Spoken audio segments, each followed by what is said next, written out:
Pawan and I welcome all of you to our beautiful channel Moral Minds। तो आज के इस lecture में हम वर्क एनर्जी एंड पावर इस चैप्टर का वर्क एनर्जी थ्योरम ये टॉपिक स्टडी करेंगे। जैसा कि आप जानते हैं बेटा, इसके पहले हमने काइनेटिक एनर्जी और पोटेंशियल एनर्जी इसके पहले लेक्चर में पढ़ा था। इसमें हमने काइनेटिक एनर्जी और पोटेंशियल एनर्जी की सारी कंसेप्ट कवर करी है। इसमें हमने काइनेटिक एनर्जी के क्वेश्चन भी पूरे के पूरे कवर करे हैं। ठीक है, तो आज के इस लेक्चर में हमें वर्क एनर्जी थ्योरम ये टॉपिक स्टडी करना है। और जैसा कि आप जानते हैं बेटा, ये topic as a point of exam भी बहुत इंपॉर्टेंट है और इसेंशियल भी है, क्योंकि ये जो है आपको वर्क एनर्जी पावर में एक ना एक क्वेश्चन वर्क एनर्जी थ्योरम से प्रीवियस ईयर क्वेश्चन में आपको देखने को मिलेगा। तो यहाँ से बहुत सारे क्वेश्चन बनते हैं और बहुत सिंपल टॉपिक है।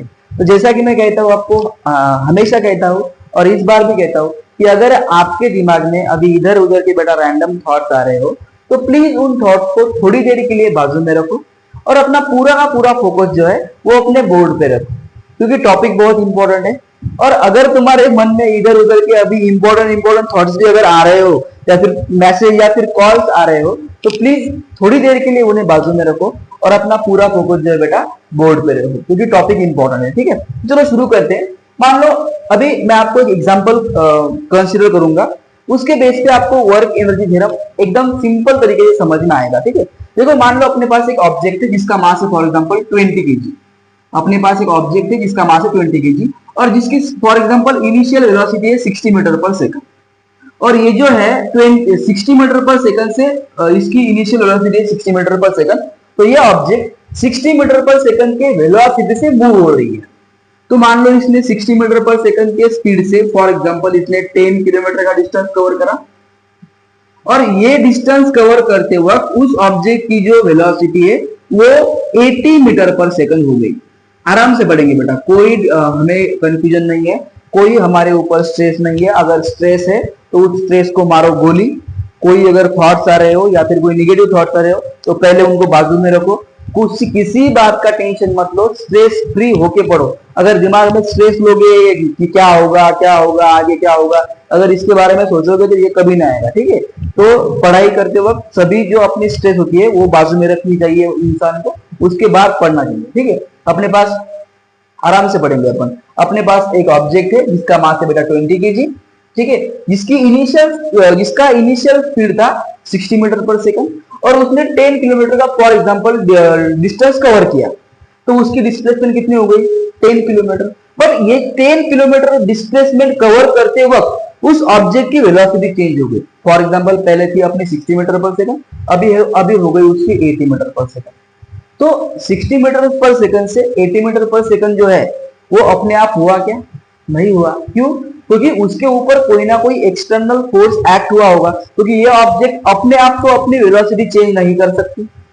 तो इसकी वेलोसिटी चेंज करने के लिए कोई ना कोई एक्सटर्नल फोर्स एक्ट हुआ होगा और इसकी डिस्प्लेसमेंट भी हो चुकी है। तो इसका मतलब क्या, ऑब्जेक्ट जब 60 मीटर पर सेकंड से 80 मीटर पर सेकंड उसकी वेलोसिटी चेंज हो गई, तब उसके ऊपर एक एक्सटर्नल फोर्स एक्ट हुआ और उस एक्सटर्नल फोर्स ने क्या किया बेटा, उसका कुछ ना कुछ वर्क डन हुआ है। आराम से पढ़ेंगे। 60 मीटर पर सेकंड थी, 80 मीटर पर सेकंड हो गई। एक्सटर्नल फोर्स की वजह से उस ऑब्जेक्ट ने अपनी वेलोसिटी चेंज करी, जिसकी वजह से ऑब्जेक्ट का कुछ ना कुछ वर्क डन हो गया। तो अगर आपको इस केस में पूछा जाए कि बताओ इस ऑब्जेक्ट ने कितना वर्क डन किया, तो work done is equal to क्या होता है, फोर्स इनटू डिस्प्लेसमेंट। बट तुम्हें फोर्स तो पता ही नहीं है, तो तुम यहाँ इस केस में वर्क डन कैसे फाइंड करोगे? नहीं कर सकते। क्यों? क्योंकि वर्क डन का सिंपल कंसेप्ट क्या है, work done is equal to force into displacement. But हमें फोर्स पता ही नहीं है। हम डिस्प्लेसमेंट फाइंड कर सकते हैं जो कि 10 किलोमीटर है, बट हमें एक्सटर्नल फोर्स अभी मालूम नहीं। तो इस केस में हम वर्क डन नहीं निकाल सकते इजीली। क्यों? क्योंकि वर्क डन फाइंड करने के लिए हमें एटलीस्ट फोर्स तो मालूम होना चाहिए, जो हमें मालूम ही नहीं है। तो अब क्या करें? तो इस केस में हमारी हेल्प करेगा वर्क एनर्जी थ्योरम। तो वर्क एनर्जी थ्योरम का कहना क्या है, आप एक बार पहले समझो कि वर्क एनर्जी थ्योरम क्या कहता है कि जब आपको फोर्स नहीं दिया गया या फिर कुछ केस ऐसी होती है जिसमें हमें फोर्स नहीं मालूम, तो इस केस में हमें फोर्स ही नहीं मालूम कि कितना लगा है, तो इस केस में without knowing the force we can actually calculate the work done by using the work energy theorem. तो वर्क एनर्जी थ्योरम का यूज क्या है पहले ये समझो। जब तुम्हें एक्सटर्नल फोर्स पता नहीं होता, तुम्हें सिर्फ वेलोसिटी पता होती है या फिर मास पता होता है, तब उस केस में वर्क डन फाइंड करने के लिए तुम्हें क्या कौन हेल्प करता है? वर्क एनर्जी थ्योरम कहता है। मैंने तुम्हें काइनेटिक एनर्जी पढ़ाते वक्त सिंपल वर्ड में कहा था कि तो अगर तुम्हें काइनेटिक एनर्जी फाइंड करनी है तो वर्क डन कैलकुलेट करो। तो वर्क एनर्जी थ्योरम उसका उल्टा है। अगर तुम्हें वर्क फाइंड करना है किसी भी ऑब्जेक्ट का, जितने भी ऑब्जेक्ट के ऊपर फोर्स लगे हैं, तो उन सबका अगर तुम्हें वर्क डन फाइंड करना है तो वर्क एनर्जी थ्योरम क्या कहता है? उस ऑब्जेक्ट की फाइनल काइनेटिक एनर्जी देखो और उस ऑब्जेक्ट की इनिशियल काइनेटिक एनर्जी देखो, और फाइनल काइनेटिक एनर्जी में से इनिशियल काइनेटिक एनर्जी माइनस कर दो, तुम्हें उस ऑब्जेक्ट का एक्चुअल में वर्क डन मिलेगा। ये कहता है हमें वर्क एनर्जी थ्योरम। अभी आपको जरा वर्क एनर्जी थ्योरम का यूज और वर्क एनर्जी थ्योरम की थोड़ी बहुत कंसेप्ट समझ में आ रही होगी। वर्क एनर्जी थ्योरम क्या कहता है बेटा? Work done on the object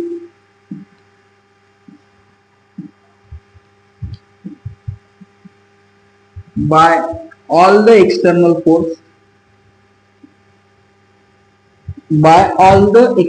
force is equal to change in translational kinetic energy. ये कहता है हमें work energy theorem, that is W is equal to kinetic energy final minus kinetic energy initial. ये है अपने वर्क एनर्जी थ्योरम की concept. अभी मैं आपको ये प्रूफ करके दिखाऊंगा, डोंट वरी, बट पहले कंसेप्ट को समझो। ये जो काइनेटिक एनर्जी होती है ये ट्रांसलेशन रहती है। मतलब अगर कोई फैन मूव कर रहा है तो उसका वर्क हमें ट्रांसलेशनल काइनेटिक एनर्जी देगी, रोटेशनल काइनेटिक एनर्जी नहीं देगी बेटा, क्योंकि फोर्स इनटू डिस्प्लेसमेंट है। फैन तो मूव हो रहा है तो एक रोटेशन में उसकी जो है डिस्प्लेसमेंट जो है एंगुलर, वहां पे तो एंगुलर डिस्प्लेसमेंट लगती है, तो तुम्हें रोटेशनल मोशन में पढ़ना है, ठीक है। तो अभी देखो वर्क एनर्जी थ्योरम क्या कहता है कि मान लो एक ऑब्जेक्ट के ऊपर ढेर सारे फोर्स लग रहे हैं, तो ढेर सारे फोर्स लगने की वजह से थोड़ी बहुत डिस्प्लेसमेंट भी होगी। तो जितने भी उस ऑब्जेक्ट के ऊपर फोर्स लगेंगे उन सारे फोर्स का जो वर्क होता है वो उस ऑब्जेक्ट की final kinetic energy minus initial kinetic energy के बराबर होता है। ये हमें वर्क एनर्जी थ्योरम हमें कहने की कोशिश करता है या फिर हमें कहता है। आई होप तुम्हें कंसेप्ट अभी समझ में आ रहे होंगे बच्चा। बहुत सिंपल कंसेप्ट है। अगर तुम्हें किसी ऑब्जेक्ट का वर्क डन फाइंड करना हो तो उस केस में क्या करो, उस ऑब्जेक्ट की फाइनल काइनेटिक एनर्जी देखो और उस ऑब्जेक्ट की इनिशियल काइनेटिक एनर्जी देखो। फाइनल में से इनिशियल माइनस कर दो बच्चा, तुम्हें सिंपल जो है उस ऑब्जेक्ट का वर्क डन देखने को मिलेगा। इतना सिंपल कंसेप्ट है अपना। आई होप तुम्हें कंसेप्ट समझ में आ चुकी होगी। अभी देखो मैं तुम्हें एक्सप्लेन करता हूँ। देखो मान लो अभी हमने जो क्वेश्चन कंसीडर किया था उसमें ऑब्जेक्ट की इनिशियल वेलोसिटी थी u, जो 60 मीटर पर सेकंड थी। तो अभी अपन 60 मीटर पर सेकंड नहीं कंसीडर करेंगे, हम u कंसीडर करेंगे। उसकी कुछ ना कुछ फाइनल वेलोसिटी थी v, उसकी कुछ ना कुछ डिस्प्लेसमेंट भी हुई थी जो 10 किलोमीटर पर आवर, तो उसकी वेलोसिटी चेंज हो गई। इसका मतलब उसके पास एक्सेलरेशन भी था और उस ऑब्जेक्ट के पास मास भी था। उस ऑब्जेक्ट के पास इनिशियल वेलोसिटी थी, फाइनल वेलोसिटी थी, डिस्प्लेसमेंट थी, एक्सेलरेशन था और मास भी था, ठीक है। तो इसके बेस पे हमें ये प्रूव करना है। तो वो जो ऑब्जेक्ट थी वो काइनेमेटिक्स को फॉलो कर रही थी, तो जिसका जो मोशन है वो काइनेमेटिक्स के 3 इक्वेशन रिप्रेजेंट करेंगे। तो फर्स्ट इक्वेशन क्या है, v is equal to u plus a t. तो उसे रिप्रेजेंट करने के लिए हम v is equal to u plus a t ये इक्वेशन यूज कर सकते हैं क्या? नहीं कर सकते, क्योंकि फाइनल वेलोसिटी मालूम है, इनिशियल वेलोसिटी भी हमें नोन है, एक्सेलरेशन भी हमें नोन है, बट हमें टाइम पता नहीं है बच्चा। तो इस केस में हम क्या करेंगे बेटा, इस केस में हम फर्स्ट नहीं यूज कर सकते और सिमिलरली सेकंड भी नहीं यूज कर सकते, क्योंकि उसमें भी टाइम है। s is equal to ut plus half of a square. तो कौन सा यूज करेंगे हम थर्ड यूज करेंगे। वो क्या है बेटा, v square is equal to u square plus 2as। इसका यूज करके हम इसे प्रूव करेंगे, ठीक है। तो जो बच्चे एनसीईआरटी बोर्ड को है उनके लिए भी ये फायदेमंद है, ठीक है, क्योंकि बोर्ड में भी इसका क्वेश्चन आता है, explain the work energy theorem. ठीक है। तो देखो बेटा, ये जो u है पॉजिटिव है, यहाँ आने के बाद निगेटिव, यहाँ पे आएंगे, यहाँ पे लिखेंगे अपन v square minus u square is equal to 2as। तो अगर मैं इसे 1/2m से मल्टीप्लाई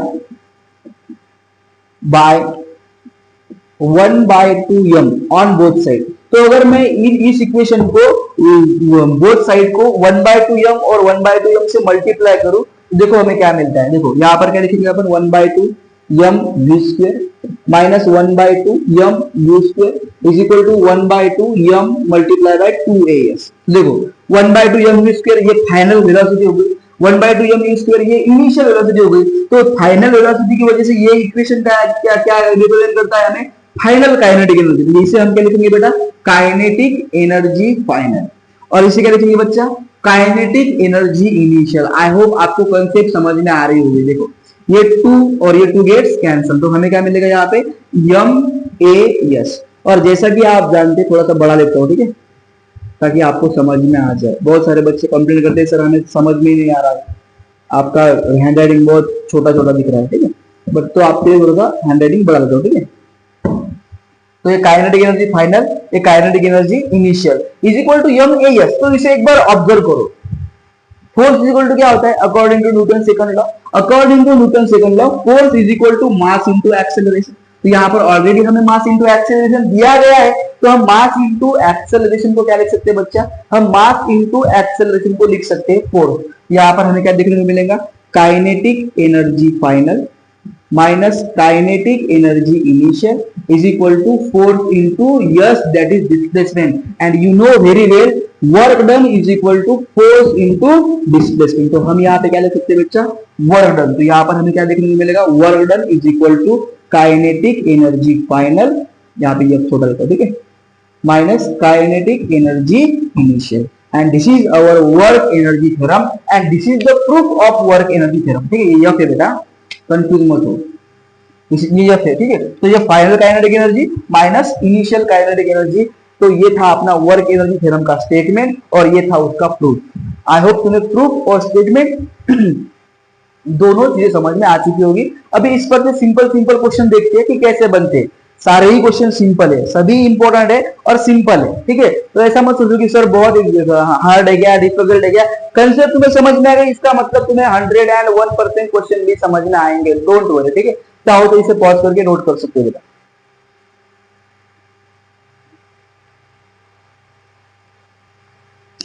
चलो हो गया। अभी बेटा टॉपिक को भी थोड़ी देर के लिए इरेज करता हूं मैं, और अभी हम थोड़े बहुत क्वेश्चन डिस्कस करेंगे कि वर्क एनर्जी थ्योरम के क्वेश्चन जो है वो कैसे करते हैं।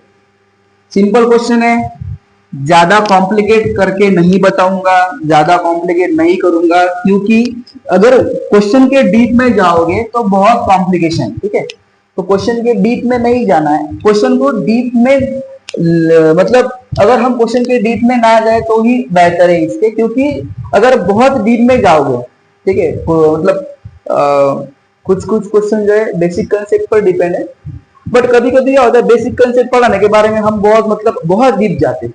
तो बेसिक कंसेप्ट हर एक को आती है। आप 11 में हो, आप मतलब कुछ बच्चे सीबीएसई बोर्ड से भी होंगे, कुछ बच्चे स्टेट बोर्ड से भी होंगे, तो सभी की कंसेप्ट क्लियर है बच्चा, ठीक है। तो डीप में मतलब जहां पे हमें डीप में जाना है तो वहीं पे हम तो जाएंगे ही जाएंगे, बट कुछ जो होते हैं मतलब जो कुछ कंसेप्ट होती है आपकी ऑलरेडी क्लियर है, तो बार बार वो कंसेप्ट रिपीट करने में कुछ फायदा नहीं है। आपके ऑलरेडी बहुत सारी कंसेप्ट क्लियर है, क्योंकि आप जो है बच्चा आप पढ़ने के लिए यहाँ पे आए हो, इसका मतलब आपकी ऑलरेडी कुछ ना कुछ कंसेप्ट क्लियर है। तो डोंट वरी, ऐसे क्वेश्चन को घबराना नहीं है, क्वेश्चन मतलब डेंजर नहीं है, बहुत सिंपल क्वेश्चन है, ठीक है। तो देखो बच्चा, मान लो तुम्हें क्वेश्चन पूछा गया हो, एन ऑब्जेक्ट ऑफ मास 3 ग्राम, 3 ग्राम की मास, 3 ग्राम की अपने पास ऑब्जेक्ट है, ठीक है, of mass 3 gram, moving along x axis, moving along x axis, having displacement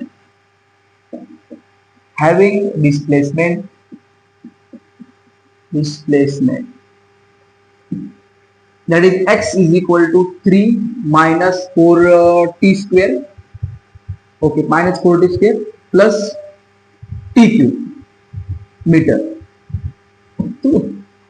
then find work done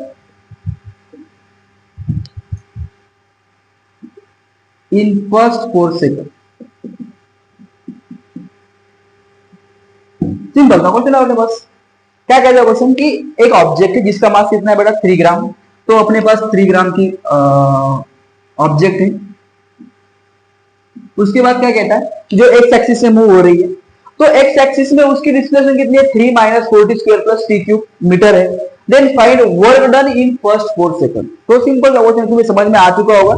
जिन बच्चों को नहीं समझ में आ गया आज क्वेश्चन आया है, मैं उनके लिए एक्सप्लेन करता हूं। देखो क्या कहता है क्वेश्चन, एक ऑब्जेक्ट है जिसका मास 3 ग्राम है, वो एक्स एक्सिस के अलोंग मूव हो गई है, इतनी उसकी डिस्प्लेसमेंट है, तो पहले 4 सेकंड में उस ऑब्जेक्ट ने कितना वर्क किया होगा ये तुम्हें फाइंड करना है। तो ऑब्जेक्ट इनिशियली कहां से स्टार्ट हो गई होगी, 0 से। मतलब क्या, ऑब्जेक्ट की इनिशियल वेलोसिटी 0 है और ऑब्जेक्ट की इनिशियल वेलोसिटी 0 है, इसका मीनिंग तुम समझ चुके होगे कि उसकी इनिशियल काइनेटिक एनर्जी भी 0 है। मतलब क्या, इस केस में वर्क डन जो है वो work done final kinetic energy के बराबर आएगा, जो 4 सेकंड में हमें कैलकुलेट करनी है। इतना सिंपल क्वेश्चन है, ठीक है। देखो ये मीटर में है और ये सेकंड में है, तो ये ग्राम में नहीं हो सकता, इसे हमें किलोग्राम में कन्वर्ट करना होगा। तो ग्राम को अगर किलोग्राम में कन्वर्ट करना हो तो सिंपल उसे 1000 से डिवाइड कर दो।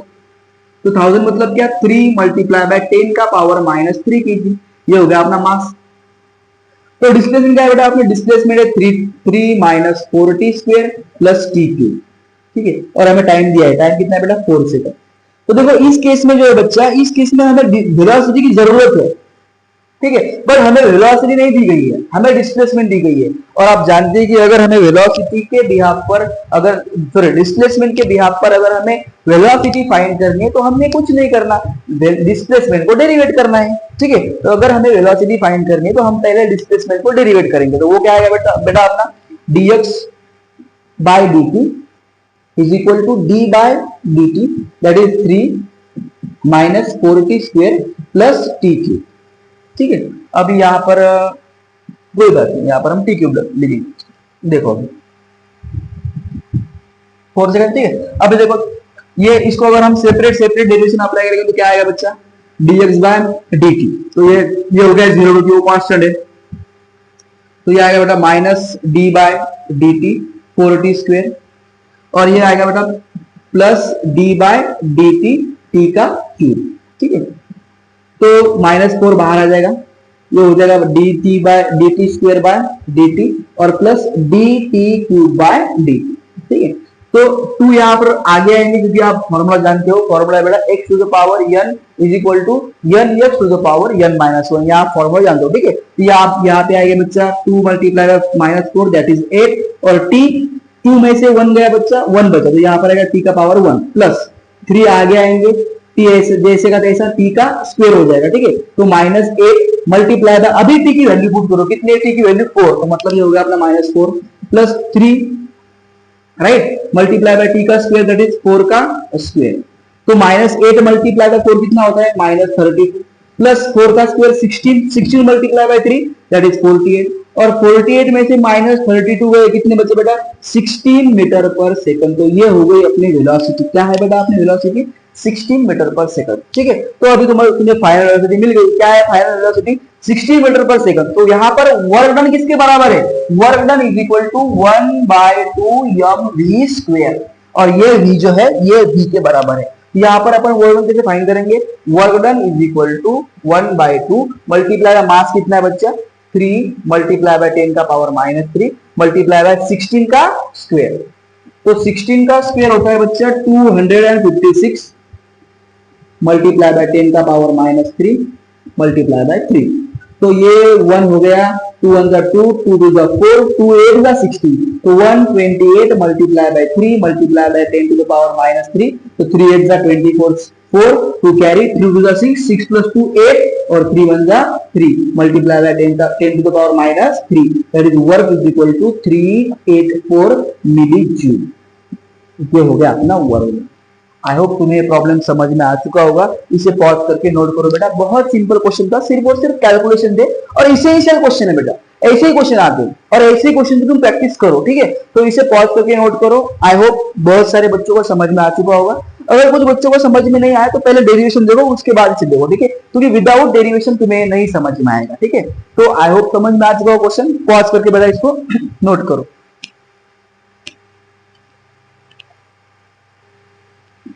चलो हो गया। अभी नेक्स्ट क्वेश्चन देखेंगे। जिन बच्चों को आता है वो पॉज करके सॉल्व करो, जिन्हें नहीं आता मेरे साथ सॉल्व करो। बट देखो पेन अपना नोट सब सामने रख के पढ़ो, क्योंकि जब हम क्वेश्चन सॉल्व करेंगे तब आपकी जो स्टेप है वो मेरे स्टेप से आगे होनी चाहिए, ठीक है। अगर मेरे साथ सॉल्व कर रहे हो तो मेरे से पहले आप स्टेप्स करो और मेरे से पहले आप आंसर फाइंड करने की कोशिश करो, ठीक है। तो अगर जिन बच्चों को मतलब अगर जिन्हें क्वेश्चन थोड़े बहुत समझ में नहीं आते, जब मैं यहाँ पे स्टेप्स फॉलो कर रहा हूँ तब क्या करो, आप स्टेप्स के मेरे स्टेप से पहले आपकी स्टेप होनी चाहिए, तभी आपके क्वेश्चन भी बनेंगे और आपकी थोड़ी बहुत प्रैक्टिस भी होगी, ठीक है। तो मान लो अपने पास एक क्वेश्चन है, अगला question for example, an object having mass. एक ऑब्जेक्ट है जिसका मास है बच्चा 4 kg, अभी केजी में डोंट वरी, ठीक है, 4 kg, having mass 4 kg, okay no problem, having mass 4 kg, whose initial velocity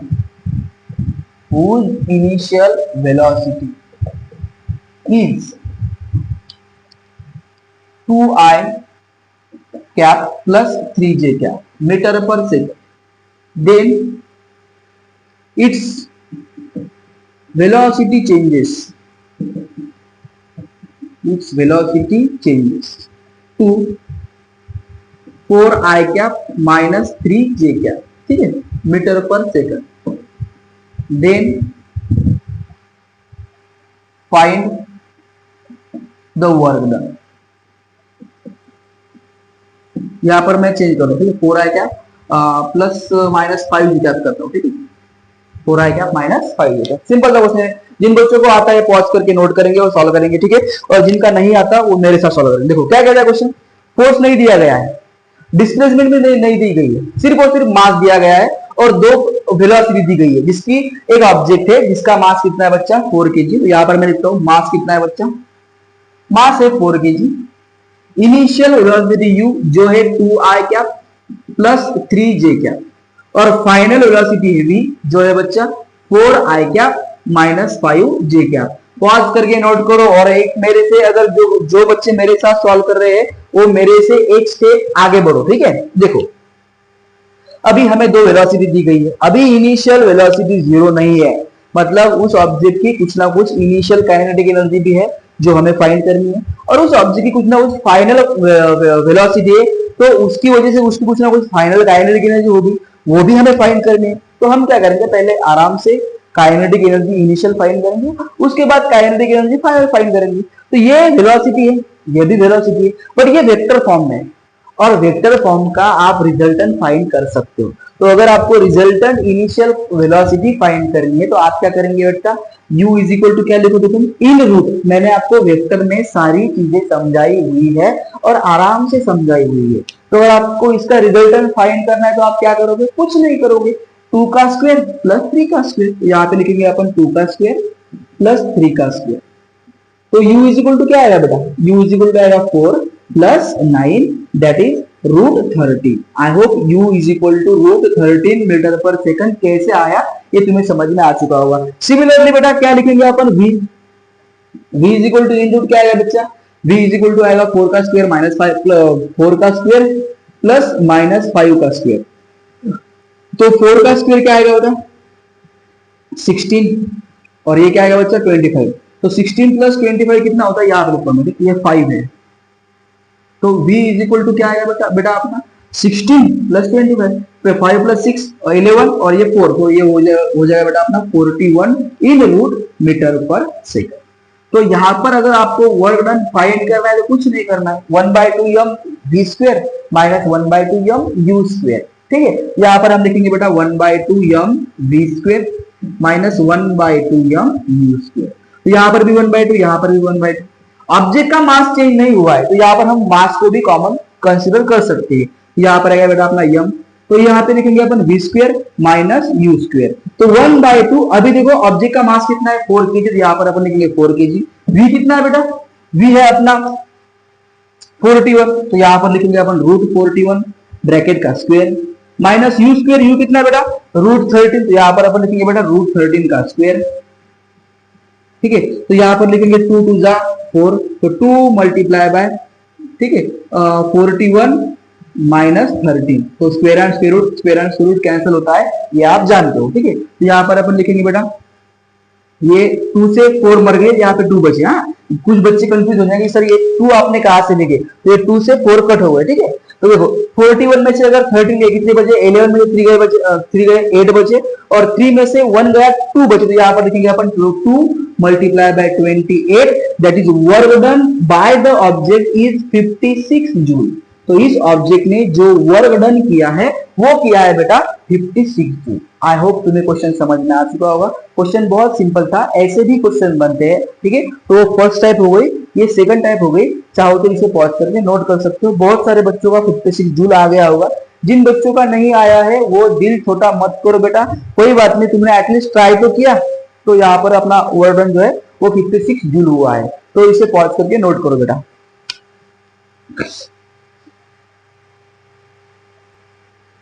चलो अभी अपने पास क्वेश्चन है। ठीक है, क्वेश्चन इंपॉर्टेंट है। ये क्वेश्चन आपकी जितनी भी आपने अभी कॉन्सेप्ट पढ़ी है उसको एक क्लैरिफाई कर देगा। देखो बड़ा खूबसूरत सा क्वेश्चन है, तो जिन बच्चों को आता है वो पॉज करके नोट करेंगे और सॉल्व करेंगे। ठीक है, जिनको नहीं आता वो मेरे साथ सॉल्व करो, डोंट वरी, तुम्हारे लिए सिर्फ मैं ही हूँ। ठीक है, डोंट वरी, तुम और मैं एक जैसे, तुम मेरे साथ सॉल्व कर सकते हो। जो बच्चे थोड़े से तेज है वो पॉज करके खुद से सॉल्व कर सकते हो, और जो बच्चे मेरे जैसे है वो मेरे साथ सॉल्व करो। ठीक है, देखो क्या कहता है question, an object of mass 4 kg is drop from a height 20 मीटर। तो पहली लाइन हमें कुछ इंफॉर्मेशन दे रही है, तो पहले लाइन ने हमें मास दिया और हाइट दी, तो यहां पर अपन लिखेंगे यम, कितना है यम 4 kg, हाइट कितना बच्चा 20 मीटर। उसके बाद it reaches the ground with speed of 16 metre पर सेकंड। तो वो जो ऑब्जेक्ट है 4 किलो की, जब उसको छोड़ा गया तो ग्राउंड पे 16 मीटर पर सेकंड के स्पीड से गिरी, मतलब वो जो है उसकी फाइनल वेलोसिटी। तो यहाँ पर तुम्हें अभी ऑटोमेटिक समझ में आ चुका होगा कि उसकी इनिशियल वेलोसिटी 0 है। यहाँ पर अपन लिखेंगे u = 0 मीटर पर सेकंड लिख सकते हैं, और v = लिखेंगे अपन 16 मीटर पर सेकंड। ठीक है, work done on the body by air friction, तो उस बॉडी पे एयर फ्रिक्शन कितना वर्क डन करेगा ये तुम्हें पूछा गया है। तो work done by air friction ये तुम्हें पूछा। पहले कंसेप्ट को देखो बेटा, आराम से देखो, मत मान लो अपने पास ये ऑब्जेक्ट है, ये ऊपर से नीचे गिर रही है। तो इसका सिंपल कंसेप्ट है, मेरे पास एक हाथ में मेरे स्टोन है मतलब पत्थर है, और एक हाथ में मेरे फीदर है मतलब पंछी रहता है, उसका जो एक छोटा सा विंग का एक टुकड़ा रहता है बच्चा, वो है मेरे पास। ठीक है, और मैं दोनों को अगर एक साथ छोड़ू तो फीदर जो है वो आराम से नीचे गिरेगा, बट अगर पत्थर छोटा भी रहेगा तो वो जल्दी नीचे गिरेगा, और फीदर आराम से नीचे गिरेगा। क्यों? क्योंकि फीदर को एयर ऑपोज कर रही है, फीदर को एयर ऑपोज कर रही है, और वो स्टोन का मास थोड़ा सा कम, मतलब मास थोड़ा सा है, उसमें वेट भी है, और उसका जो शेप है वो कॉम्पैक्टेड है। तो जितना एयर फीदर को अपोज कर रही है उतना उस स्टोन को अपोज नहीं कर रही है। मतलब क्या, जो ऑब्जेक्ट अर्थ में ऊपर से नीचे गिरती है तब उसे एयर अपोज करती है, मतलब वो नीचे गिरना चाहती है बट एयर उसे ऊपर ले जाना चाहती है। आई होप तुम्हें कंसेप्ट समझ में आ रही होगी। ठीक है, बेसिक से कंसेप्ट है, जो ऑब्जेक्ट मतलब ये ऑब्जेक्ट ऊपर से नीचे गिर रही है तो ग्रेविटी इसे अपनी तरफ खींच रही है, बट एयर उसे क्या कर रही है, थोड़ा बहुत अपोज कर रही है। तो देखो जब कोई ऑब्जेक्ट ऊपर से नीचे गिरती है तब उसको ग्रेविटी मतलब mg डाउनवर्ड अपोज करता है और एयर ऊपर अपोज करता है, तो ये उसकी डायरेक्शन होगी। तुम्हें इसे फाइंड करना, मतलब क्या, इस केस में अपने पास दो वर्क डन है, पहला है वर्क डन बाय ग्रेविटी और दूसरा है बेटा वर्क डन बाय एयर। तुम कहोगे सर वर्क डन कैसे?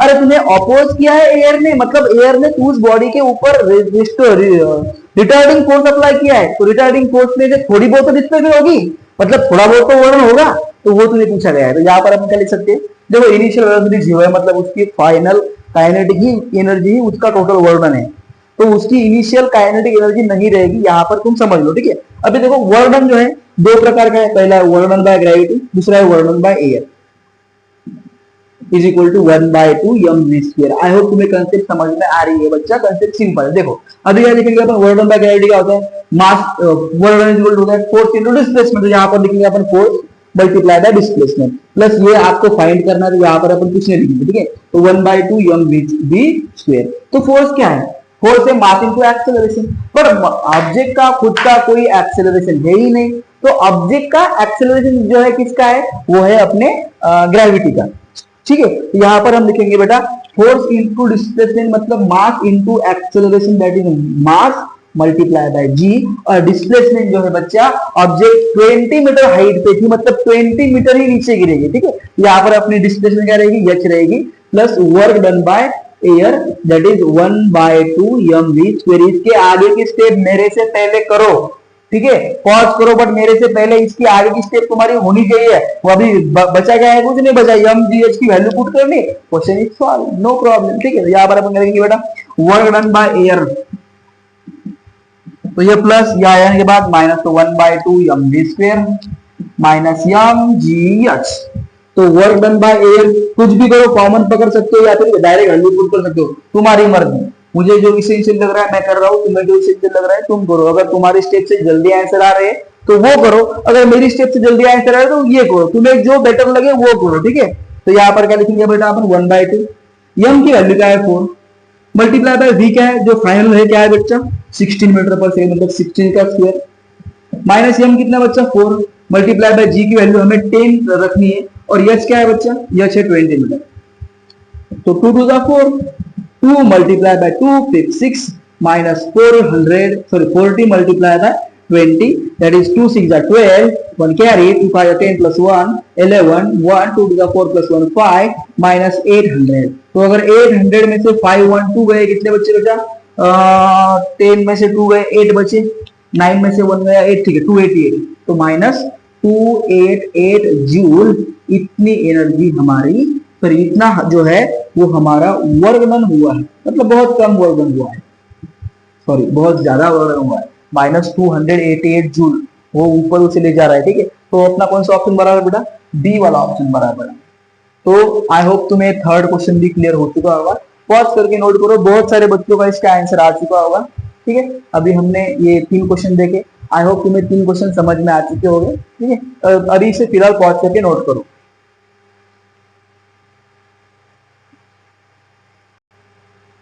चलो हो गया बेटा। तो देखो बच्चों, आज जो है हमने वर्क एनर्जी थ्योरम के बारे में पढ़ा है, ठीक है। तो आई होप आपको वर्क एनर्जी थ्योरम ये टॉपिक अभी क्लियर हो चुका होगा। इसके ऊपर ऐसा ही सेम क्वेश्चन अपने एनसीईआरटी में सॉल्व क्वेश्चन है। अगर आप एनसीईआरटी का बुक पकड़ोगे और उससे अगर पढ़ोगे तो आपको एक रेन ड्रॉप का क्वेश्चन है अपने एनसीईआरटी के बुक में, सेम क्वेश्चन है, आपको सेम कंसेप्ट फॉलो करनी है। तो उसके बिहाफ पर मैंने ये क्वेश्चन कवर किया था। तो ये सेशन होने के बाद आप उस क्वेश्चन को भी देखो और ऐसे ही कंसेप्ट के बेस पे कुछ क्वेश्चन खुद से सॉल्व करो। मतलब जो है अगर आपको पूछा गया हो कि एक फॉर एग्जांपल आपको एक क्वेश्चन लिख के देता हूं मैं थोड़ी देर, मतलब थोड़ा उसका सिर्फ बिहाफ बता देता हूं मैं आपको। मान लो अपने पास एक क्वेश्चन है कि एक बॉडी है उस या फिर एक ऑब्जेक्ट है, उस ऑब्जेक्ट के ऊपर कंटिन्यूअस फोर्स एक्ट हो रहा है, इसकी डिस्प्लेसमेंट यस है, तो उसकी जो काइनेटिक एनर्जी है वो काइनेटिक एनर्जी इसको डायरेक्टली प्रोपोर्शनल है। सिंपल क्वेश्चन है, अपने पास फॉर एग्जांपल एक ऑब्जेक्ट है, इस ऑब्जेक्ट के ऊपर कंटिन्यूअसली कांस्टेंट फोर्स एक्ट हो रहा है, तो इस ऑब्जेक्ट की जो काइनेटिक एनर्जी रहेगी वो उसके मास को किस तरह से प्रोपोर्शनल रहेगी, मतलब क्या 1/√m को प्रोपोर्शनल रहेगी, या फिर √m को प्रोपोर्शनल रहेगी, या फिर √m के पावर या फिर m के पावर 0 को प्रोपोर्शनल रहेगी, या फिर नन ऑफ दीज रहेगी। ये भी क्वेश्चन पूछा हुआ क्वेश्चन है, तो इसको आप एक बार डिस्कस कर लेना, ठीक है। सिंपल सा क्वेश्चन है, थोड़ी सी कंसेप्ट लगती है, अभी थोड़े टाइम के बिहाफ की वजह से मैं उसे कवर नहीं कर पा रहा हूँ, बट सिंपल क्वेश्चन है, आप निपटा दोगे। अगर वैसा क्वेश्चन आएगा बच्चा तो आप उसे निपटा दोगे, कोई उसमें दिक्कत नहीं है, ठीक है। तो आज के लेक्चर में हमने वर्क एनर्जी थ्योरम जो है इसका टॉपिक पूरा कवर किया है। आई होप सेशन तुम्हें समझ में आ चुका होगा, बहुत सारी बातें आज क्लैरिफाई हो चुकी है। बट मैं तुम्हें एक बात बोलना चाहता हूँ बेटा, देखो मैं जो पढ़ाने की कोशिश कर रहा हूँ, मतलब बहुत सारे बच्चे हैं जिनका कुछ लैंग्वेज बैरियर भी होता है। बहुत सारे बच्चों को इंग्लिश जो है उतनी इसेंशियल नहीं होती, मतलब उतनी उनको इंग्लिश जो है परफेक्टली नहीं आती। जब कोई इंग्लिश में पढ़ाता है तो वैसे बच्चों को नहीं समझ में आता, क्योंकि हर जगह पे इंग्लिश नहीं यूज होती, तो कई जगह पे हिंदी भी यूज होती है। तो मेरा ये प्रयास रहता है कि मैं आपको हिंदी में ही समझाऊं। तो जिन बच्चों को लगता है कि सर आप मतलब बहुत बेसिक से हिंदी में पढ़ाते हो, आप कुछ इंग्लिश वर्ड का यूज नहीं करते हो, तो बच्चा मैं उन बच्चों के बारे में भी सोच रहा हूँ जिनको इंग्लिश नहीं आती, जिनकी इंग्लिश थोड़ी बहुत कमजोर है, तो उनको मैं क्वेश्चन भी हिंदी में ही एक्सप्लेन करता हूँ। बहुत सारी चीजें जो है मैं हिंदी में ही एक्सप्लेन करने की कोशिश करूंगा। क्यों? क्योंकि तुम्हारे साथ दूसरे भी बच्चे हैं जिनका थोड़ा बहुत लैंग्वेज बैरियर है, मतलब जो इंग्लिश में उतने कंफर्टेबल नहीं है। तो जो बच्चे इंग्लिश में कंफर्टेबल नहीं है तो उनको भी कंसीडर करके पढ़ाता हूँ। तो आई होप आपको सेशन पूरा का पूरा समझ में आ चुका होगा। बहुत सिंपल सा टॉपिक था, बहुत सिंपल से क्वेश्चन बनते हैं और आप हर एक क्वेश्चन को चुटकियों में निपटा दोगे, ये मेरी आपसे 101% गारंटी है। तो आज के लिए बस इतना ही था बच्चा। Thanks for watching guys and always stay blessed.